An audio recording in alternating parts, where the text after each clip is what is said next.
আজকের এপিসোডে স্বতন্ত্র কমলিনী একেবারে নিজেদের সিদ্ধান্তে দৃঢ় থাকল আর বর্ষার কথাকে পাত্তাই দিল না। কমলিনী কিছুটা মন খারাপ করে বলে, আমি তোমাকে এমন বয়সে বিয়ে করেছি যে সন্তান দিতে পারিনি। যদি আগে দেখা হতো হয়তো আমাদের একটা সন্তান থাকত। স্বতন্ত্র হেসে উত্তর দেয়, আমি 3টে সন্তানের বাবা হলেও তারা আমাকে নতুন কাকু বলে ডাকে, কিন্তু এই মেয়েটা শুরু থেকেই আমাকে বাবা বলে ডাকছে। কমলিনী বলে, বাড়ির সবাই সোনাইকে কতটা অ্যাকসেপ্ট করেছে দেখো। স্বতন্ত্র সাঁই দিয়ে বলে, হ্যাঁ, সবাই মেনে নিয়েছে, শুধু বর্ষা মাঝে মাঝে মাথায় কিছু ঢুকিয়ে দেয়, কিন্তু আমি ঠিক করেছি ওর কথাকে পাত্তাই দেব না। এরপর দুজন মিলে সোনাইয়ের জন্য প্রচুর কেনাকাটা করে।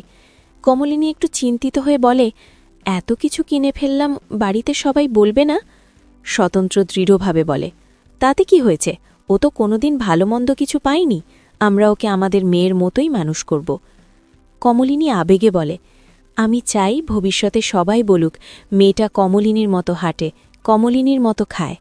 স্বতন্ত্র হেসে ওঠে, কতদিন পর তোমার মুখে এমন কথা শুনলাম।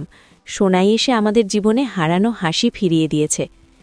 দর্শকদের মনে বড় প্রশ্ন, সোনাইকে নিজেদের মেয়ে হিসেবে মানুষ করার সিদ্ধান্ত কি পরিবারে নতুন ঝড় তুলবে, নাকি বর্ষার বিরোধিতা কি আবারও বড় সংঘাত তৈরি করবে, নাকি স্বতন্ত্র কমলিনী এবার দৃঢ় থাকবে?